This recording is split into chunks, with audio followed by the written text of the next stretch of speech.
a la familia, a los amigos y a nuestro amor eterno. ¡Salud!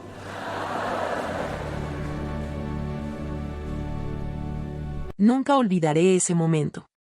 Estaba parada frente al altar, con mi vestido color marfil que había comprado con tanto cariño, mirando a mi hijo, mi propio hijo, mientras se levantaba la copa y decía, con esa sonrisa que yo misma le enseñé a sonreír: un brindis por todos los que realmente importan aquí hoy.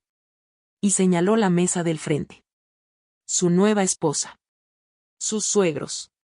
Sus amigos del trabajo. La gente de dinero, la gente de apellido, la gente que él quería impresionar. Y yo. Yo estaba sentada en la última fila. No en la mesa de honor. No junto a él. No donde debería estar cualquier madre que durante 38 años dio todo, absolutamente todo, para que ese hombre pudiera estar parado ahí, con ese traje, en ese salón de fiestas que costó $45,000. $45,000 que pagué yo. La última fila. Mesa número 12. Junto a unos primos lejanos a quienes mi hijo casi ni saludó, y una tía que vino desde Guadalajara y tampoco entendía muy bien qué estaba pasando. Pero yo sí entendía. Yo entendí todo perfectamente cuando Valeria, mi nuera, se acercó a mí 3 días antes de la boda y me dijo, con esa voz dulce que usaba cuando quería algo: Doña Carmen, es que la familia de Rodrigo es muy numerosa, ¿verdad? Y queremos que la foto principal se vea elegante. Uniforme. ¿Usted comprende? No. Yo no comprendí. Salud a todos por los buenos momentos. Salud, que sigan viniendo. Y por las nuevas amistades. Aunque algunos prefieran la distancia. La distancia da perspectiva. Pero sonreí, porque soy mujer de fe y de paciencia, y pensé que quizás me estaba equivocando. No me equivoqué. Esa noche de bodas, mientras el DJ tocaba y todos bailaban, mi hijo Rodrigo se acercó a mí por primera vez en toda la noche. Olía a whisky. Tenía los ojos brillantes. Y me dijo algo que todavía escucho en mis sueños. Ma, gracias por venir. Qué bueno que pudiste. Como si yo fuera una invitada. Como si yo fuera nadie. Como si los 38 años que dediqué a él no pesaran absolutamente nada. Sentí que el suelo se abría debajo de mis pies. Sentí que todo el salón giraba. Sentí que me estaba ahogando en medio de la música y las risas y los brindis. Y en ese momento, yo, Carmen Villanueva, viuda, abuela, mujer que nunca se rindió, tomé la decisión más importante de mi vida. Esa noche cambié todo. Y 24 horas después, él me llamó llorando. Pero ya era demasiado tarde. Si esta historia ya te impactó desde el primer minuto, suscríbete ahora a Cuentos Abuela y activa la campanita campana para que no te pierdas el karma que viene. Porque lo que sigue, te va a dejar sin palabras. Aquí todo está en orden, como debe ser. Estas las pongo aquí arriba. Listo, todo perfecto.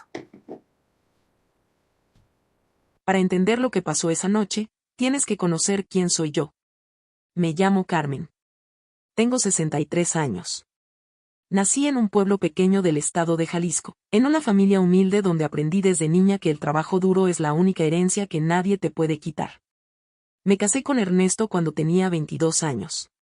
Ernesto era un hombre bueno. Silencioso, trabajador, de manos grandes y corazón enorme. Juntos construimos una vida desde cero. Literalmente desde cero, nuestra primera casa era un cuarto de madera en el patio de mis suegros. Una cama, una cocineta, y la promesa de que algún día tendríamos algo nuestro. Rodrigo nació cuando yo tenía 25 años. Lo recuerdo tan bien. Era un bebé delgadito, con los ojos de su padre y la nariz de mi mamá. Y cuando lo puse en mis brazos por primera vez, le prometí que jamás le iba a faltar nada. Que yo iba a trabajar el doble, el triple, lo que fuera necesario, para que él tuviera todo lo que yo no tuve. Hemos pasado por mucho juntos, ¿verdad? Sí, pero siempre lo superamos trabajando en equipo. Tu apoyo me ha dado tanta fuerza. Y tú me has dado paz. Te quiero. Y cumplí esa promesa. Vaya que la cumplí. Ernesto y yo abrimos una pequeña tienda de abarrotes. Después otra. Después compramos un local más grande. Después invertimos en un pequeño edificio de departamentos en renta. No fue fácil. Hubo años donde comíamos frijoles 3 veces al día para no tocar los ahorros. Hubo noches que yo lloraba sola en la cocina porque no sabía cómo íbamos a pagar la escuela del mes siguiente. Pero Rodrigo nunca lo supo. Porque yo me aseguré de que él nunca lo supiera. Rodrigo estudió en escuela privada desde el kinder. Rodrigo tuvo clases de fútbol, de inglés, de computación. Rodrigo tuvo una quinceañera, bueno, no quinceañera, pero sí una fiesta enorme cuando cumplió 15 años, porque él quería celebrar con sus amigos y yo no le dije que no. Rodrigo fue a la universidad. La mejor universidad privada de la ciudad. Y cuando me dijo que quería estudiar administración de empresas, yo le dije, ¿qué necesitas? Dime qué necesitas. Necesitaba matrícula. La pagué. Necesitaba laptop. La compré. Necesitaba departamento cerca del campus. Lo renté. Necesitaba un carro para no llegar en camión. Le compré un Tsuru usado, pero en perfectas condiciones. No puedo creer lo que dice este mensaje. Tengo que llamar a mi hijo ahora mismo. ¿Saben cuánto gasté en la universidad de Rodrigo en 4 años? Aproximadamente 380,000 pesos. En aquel tiempo, eso equivalía a casi $22,000. No me arrepiento. Era mi hijo. Era mi inversión más amada. Cuando Rodrigo se graduó, Ernesto ya estaba enfermo. El corazón, decían los doctores. Lo operamos 2 veces. Gastamos en médicos, en medicamentos, en rehabilitación. Y justo cuando creíamos que ya estaba estable, una mañana de noviembre, Ernesto no se despertó. Se fue silenciosamente, como vivió. Sin hacer ruido. Sin quejarse. Rodrigo lloró ese día. Mucho. Y yo lo abracé y le dije que todo iba a estar bien. Que yo estaba aquí. Que no estaba solo. Que nunca iba a estar solo. Después de la muerte de Ernesto, yo sola seguía administrando las propiedades. Los departamentos nos daban una renta mensual de aproximadamente 85,000 pesos al mes. No éramos ricos. Pero éramos estables. Y esa estabilidad la construimos Ernesto y yo, ladrillo por ladrillo, sacrificio por sacrificio. Rodrigo trabajó unos años en una empresa de consultoría. Ganaba bien. Pero también gastaba bien. Le gustaban los restaurantes caros, los viajes, la ropa de marca. Y de vez en cuando me llamaba, ma, es que tengo un aprieto. Y yo le mandaba 10,000 pesos. 20,000. Una vez 35,000 cuando dijo que tenía una deuda con un amigo y que le daba vergüenza no pagarla. Nunca me devolvió nada. Nunca se lo pedí. Porque era mi hijo. Entonces conoció a Valeria.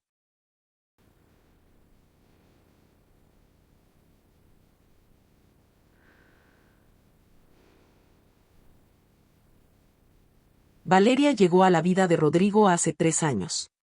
La primera vez que la conocí, pensé que era una mujer muy segura de sí misma. Bonita, sí. Bien vestida, sí.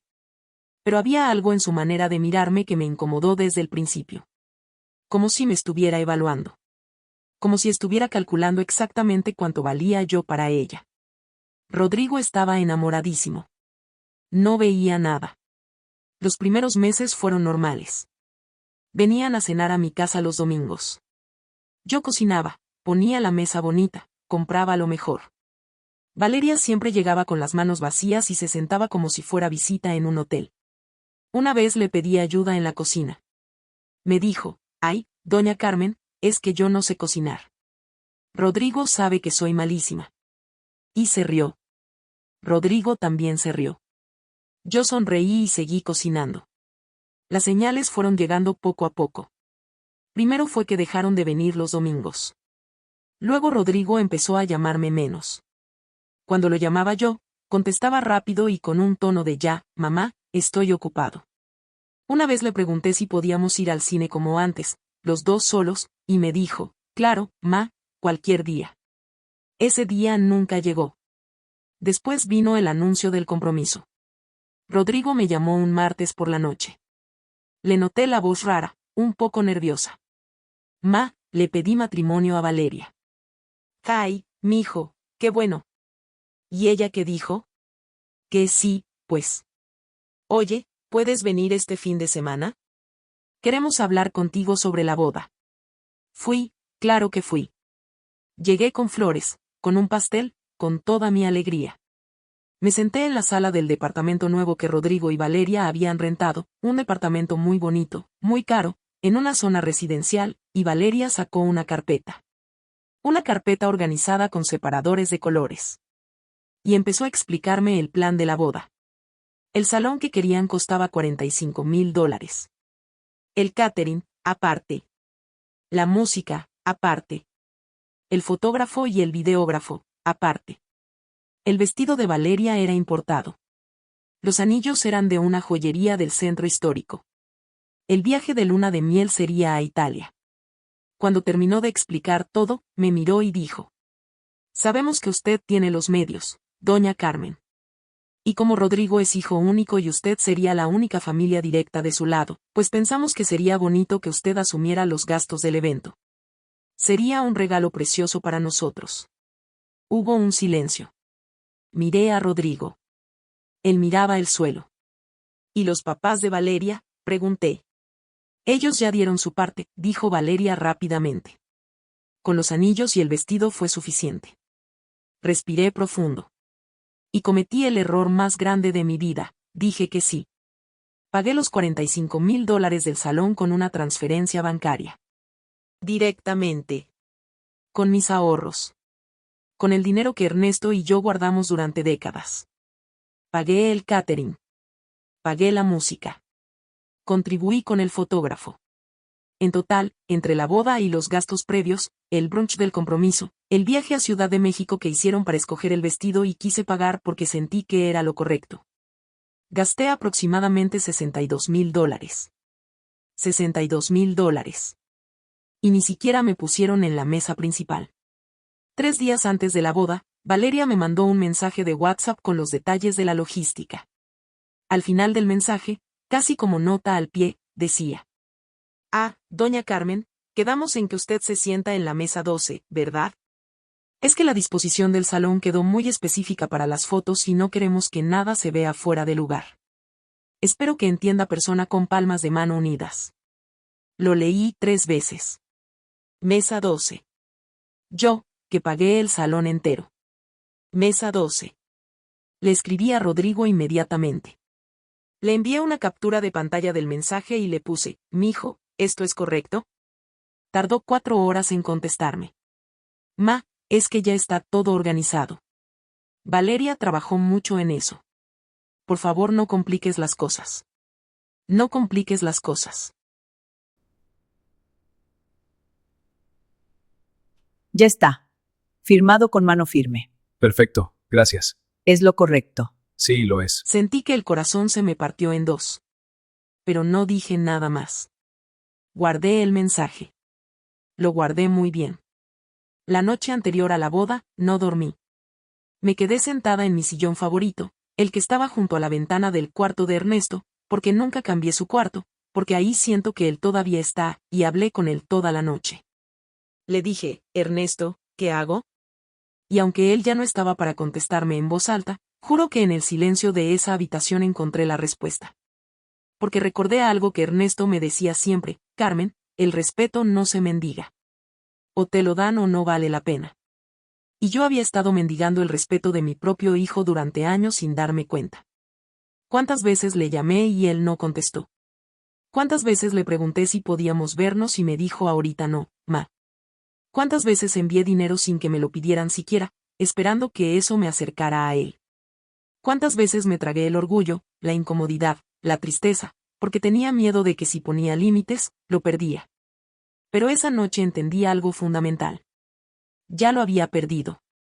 No esa noche. No en la boda. Lo había perdido poco a poco, en cada vez que callé cuando debí hablar, en cada vez que di cuando debí preguntar, en cada vez que me achiqué para que él se sintiera grande. Y lo más doloroso no era que Rodrigo me hubiera puesto en la mesa 12. Lo más doloroso era que él pensaba que eso estaba bien. Que en algún momento de su vida, mi hijo había aprendido que su madre valía menos que sus suegros, menos que sus amigos, menos que la imagen que quería proyectar frente a los demás. ¿Cuándo pasó eso? ¿Cuándo se perdió ese niño que lloraba cuando yo me enfermaba?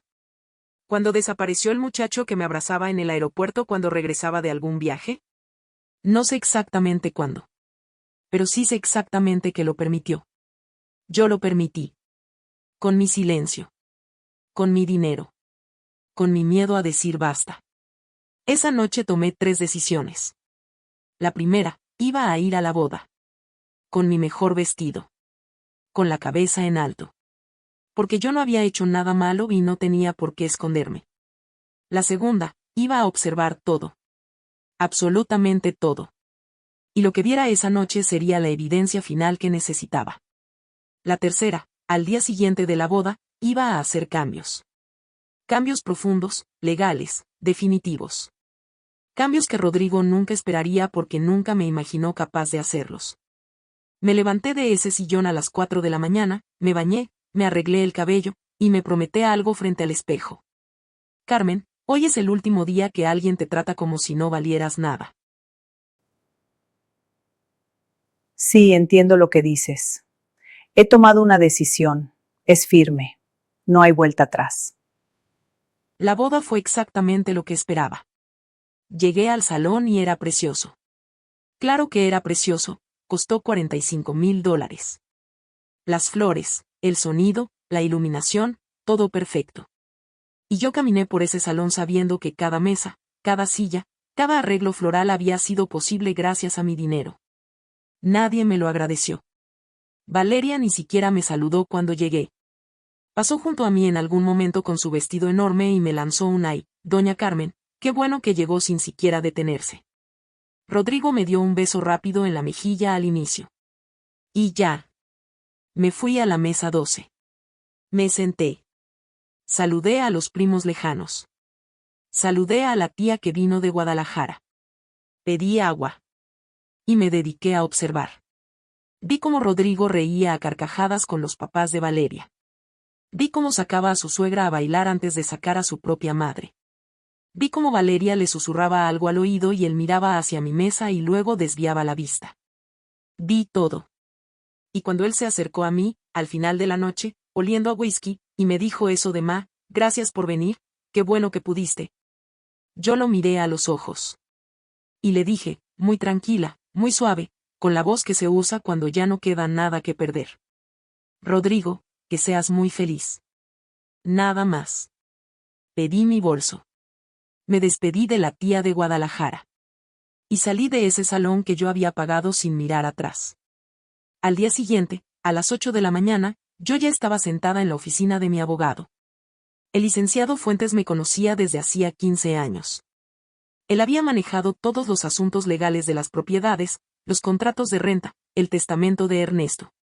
Era un hombre discreto, profesional, y cuando llegué esa mañana y le expliqué todo, me escuchó sin interrumpir. Cuando terminé, me dijo, ¿qué quiere hacer, doña Carmen? Le dije exactamente lo que quería hacer. Primero, modificar el testamento. Inmediatamente. Rodrigo estaba nombrado como heredero único de todas las propiedades. Eso cambiaría ese mismo día.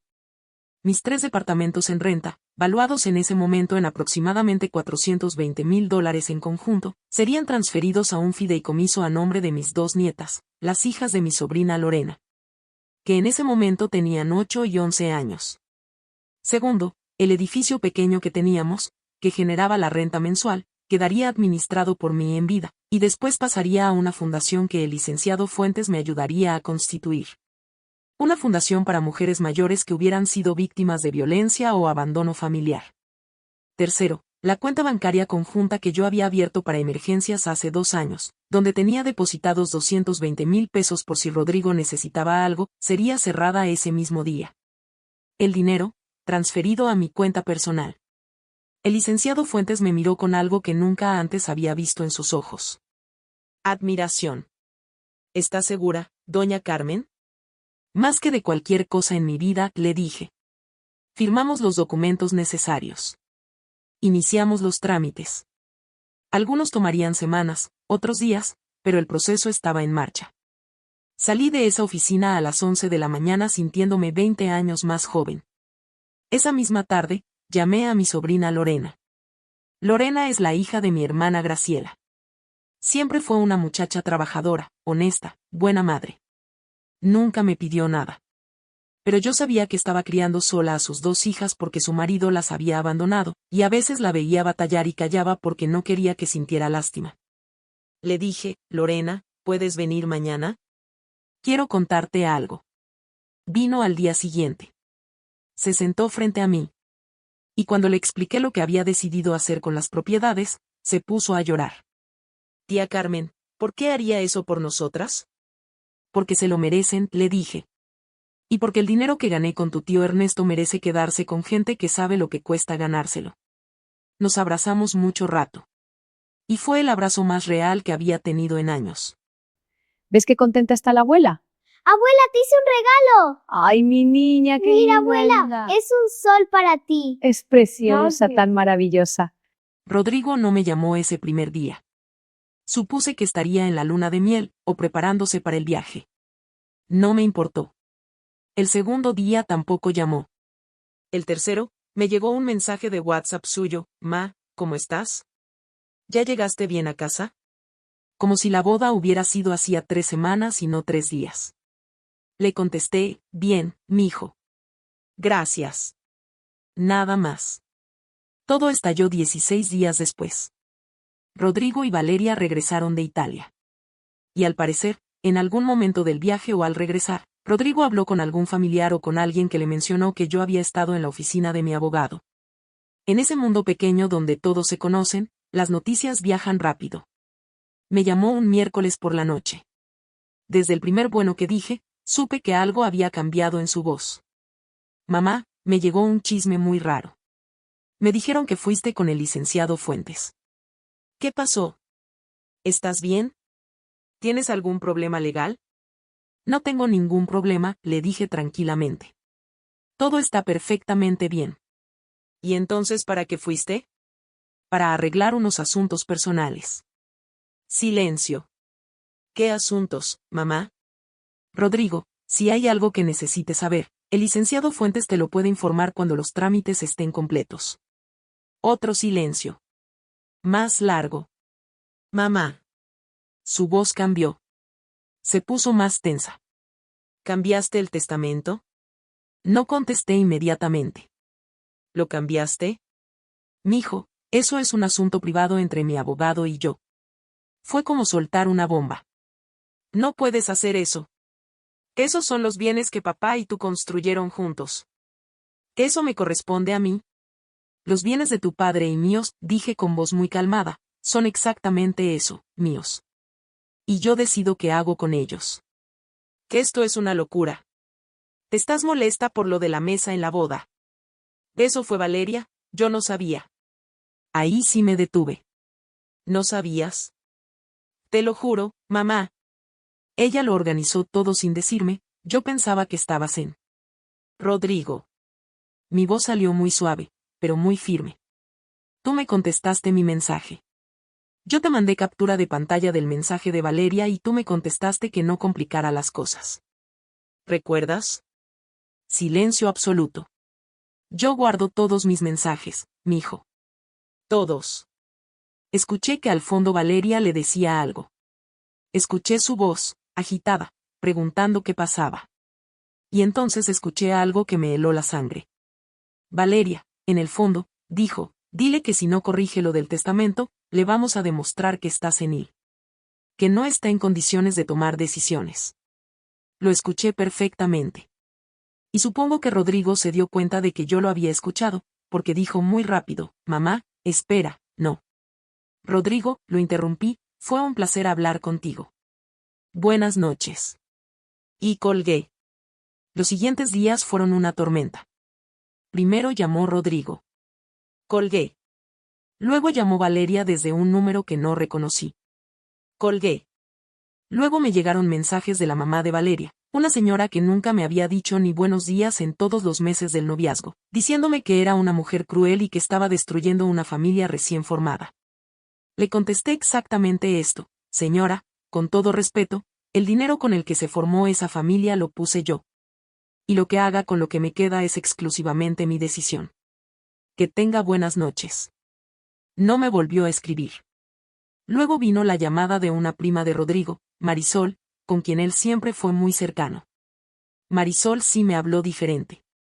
Me llamó con respeto, preocupada. Tía Carmen, cuénteme qué pasó. Rodrigo está desesperado. Le conté todo. Con calma, con detalle, sin exagerar ni dramatizar. Le conté los $62,000. Le conté la mesa 12. Le conté el mensaje de Rodrigo diciéndome que no complicara las cosas. Le conté lo que Valeria dijo de que me declararían senil. Hubo un silencio muy largo. Y Marisol dijo, tía, usted hizo lo correcto. La verdadera fuerza no viene de los gritos, sino de la paz interior. Gané mis batallas con serenidad, no con confrontación. Es una lección que la vida me ha enseñado. 3 semanas después de esa llamada, Rodrigo apareció en mi puerta.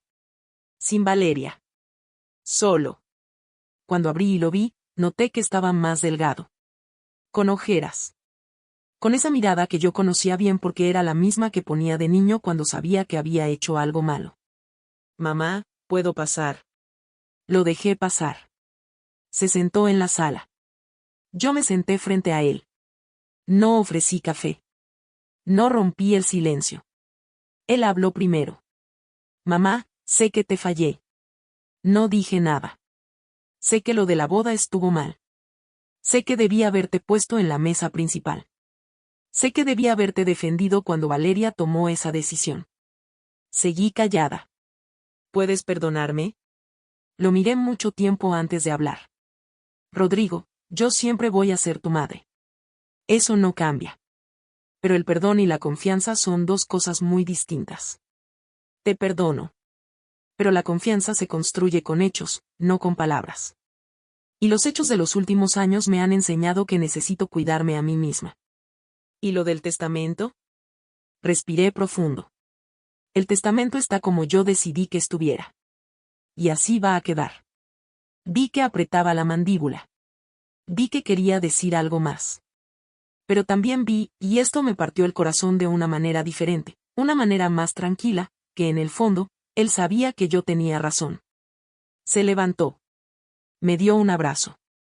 Fue un abrazo raro, incómodo, de 2 personas que antes eran íntimas y ahora son casi extrañas. Te quiero, mamá. Yo también te quiero, mijo. Y se fue. Eso fue hace 8 meses. Las cosas no están bien entre Rodrigo y yo. No están mal tampoco. Están diferentes. Él me llama una vez a la semana. A veces viene a comer. Valeria no ha vuelto a pisar mi casa, y yo no la he invitado. ¿Me duele? Sí. Claro que me duele. Soy su madre. El amor no se apaga de un día para otro, y sería mentira decir que no lloro a veces cuando pienso en el hijo que fue y en el hombre que se convirtió. Pero hay algo que no cambiaría de todo lo que pasó. La paz que siento ahora. La libertad de saber que mis decisiones las tomo yo. Que mi dinero lo administro yo. Que mi vida la vivo yo. Lorena me llama todos los miércoles. Me cuenta de las niñas. La mayor quiere ser doctora. La pequeña dice que quiere ser como la abuela Carmen, que es muy fuerte. Eso me hizo llorar de una manera completamente distinta. Empecé a salir con un grupo de mujeres de la parroquia. Los jueves hacemos manualidades y los sábados vamos a caminar al parque. Son mujeres de mi edad, con historias tan pesadas o más pesadas que la mía, y nos reímos, y nos escuchamos, y nos recordamos mutuamente que todavía tenemos mucha vida por delante. Viajé por primera vez sola. Fui a Oaxaca. Me quedé una semana. Comí lo que quise, visité lo que quise, dormí sin preocuparme por nadie más que por mí. Fue maravilloso. Si llegaste hasta aquí, quiero que te lleves algo importante. No te cuento esta historia para que odies a Rodrigo. No te la cuento para que pienses que soy una mártir o que hice todo bien desde el principio. Me equivoqué mucho. Me equivoqué durante años. Mi error más grande no fue darle dinero a mi hijo. Mi error fue confundir el dinero con el amor. Pensé que si le daba más, me querría más. Pensé que si no ponía límites, no perdería la relación. Pensé que ser buena madre significaba nunca decir que no, nunca incomodar, nunca hacer sentir mal a mi hijo por sus decisiones. Y lo que construí con eso no fue una relación más cercana. Construí una dinámica donde yo era el cajero automático sentimental de mi propia familia. Hay algo que aprendí muy tarde, pero lo aprendí bien. El amor verdadero no te pide que te borres a ti misma para que el otro brille. Si alguien te quiere de verdad, tu hijo, tu hija, tu pareja, tu amigo, no va a pedirte que te sientes en la última fila. No va a pedirte que seas invisible. No va a usar tu generosidad como trampolín para después mirarte desde arriba. El amor verdadero te pone en la mesa principal. Siempre. Y la segunda lección es esta. Nunca es tarde para poner límites. Yo tenía 62 años cuando cambié el rumbo de mi historia. 62 años. Hay gente que me dijo después, ay, doña Carmen, ¿para qué se peleó a estas alturas? Como si pasada cierta edad ya no tuviéramos derecho a exigir respeto. Como si la vejez fuera sinónimo de resignación. No. No lo es. Podemos empezar de nuevo a cualquier edad. Podemos decir basta a cualquier edad. Podemos redistribuir nuestro amor, nuestro tiempo, nuestro dinero, nuestra energía, a cualquier edad. Y la tercera lección, quizás la más importante. El karma no siempre llega como un rayo del cielo. A veces el karma eres tú misma cuando por fin decides parar. Yo no hice nada malo. No me vengué de manera sucia. No le hice daño a nadie. Simplemente dejé de ponerme en último lugar. Simplemente tomé mis propias cosas y decidí a quién dárselas y a quién no. ¿Y saben qué pasó? Que eso solo fue suficiente. Porque la persona que más me humilló no necesitó que yo hiciera nada espectacular para aprender su lección. Le bastó con ver que el grifo del que dependía se había cerrado. El respeto cuesta muy poco dar. Y cuesta muy caro no darlo. Espero que si estás viviendo algo parecido a lo que yo viví, esta historia te ayude a encontrar el valor que yo tardé demasiado en encontrar. Mereces una mesa principal. Siempre. Y bueno, mi amor, llegamos al final de este cuento. ¿Qué habrías hecho tú en mi lugar? ¿Hubieras ido a la boda de todas formas? ¿Hubieras confrontado a Rodrigo esa misma noche frente a todos los invitados? ¿O quizás hubieras hecho algo completamente diferente? Déjame tu opinión en los comentarios. Te juro que los leo todos, aunque me tarde en contestar. Me encanta saber lo que piensan, lo que sienten, lo que harían. Porque estos cuentos no son solo míos, son de todas las que alguna vez sintieron que daban demasiado y recibían demasiado poco. Si esta historia te llegó al corazón, dale like. Ese pequeño gesto me ayuda muchísimo a que más personas puedan encontrar este canal. Y si todavía no te has suscrito a Cuentos Abuela, hazlo ahora.